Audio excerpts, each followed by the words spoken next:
Hello, how are you? We are fine. Okay, my people, leo nimetembelea shule moja inaitwa Tarbia Pre and Primary School ambapo inapatikana katika kata ya Itetemia mkoa wa Tabora. Leo nitakuwa na wanafunzi ajaribu kuongea mawili matatu nao. Nadhani hawa ngoja niwasogelee nijue. Which class are you? In standard 6. At which school? Tarbia Pre and Primary School. Okay. Now, do you use English? Yes. Or you use Swahili? English. English. It is the English medium. Yes. Okay. Now, I want any people to volunteer to give us any speech. If you have any speech, you can volunteer. No one? Oh, that young one. Okay, now, how are you? I am fine. What is your name?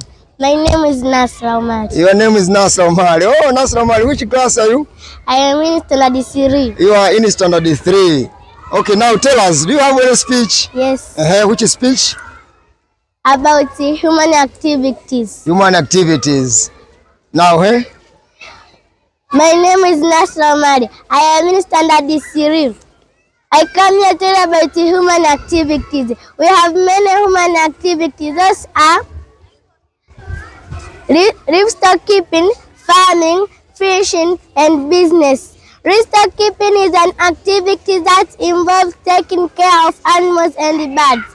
Example of animals: cow, goat, sheep, and rabbits. Example of birds: guinea-fowl, ducks, and chickens. Community that involved in livestock keeping: Sukuma, Masai, Haya. Farming. Farming is an activity that involves the production of food and cash crops. Example of crops: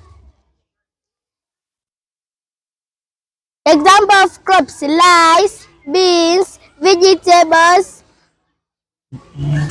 tables, chair, and so on. Communities that involved in farming: Nyamwezi, Sukuma, Haya, Nyambo. Fishing. Fishing is an activity that involves catching fish.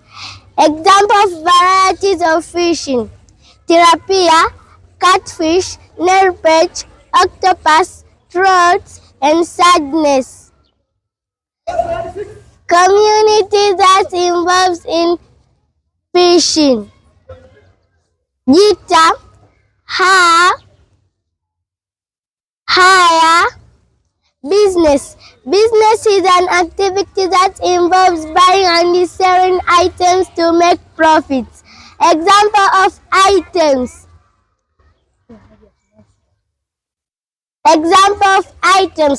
flowers, phone, computers, waters, juice, and so on. Community that involved in business.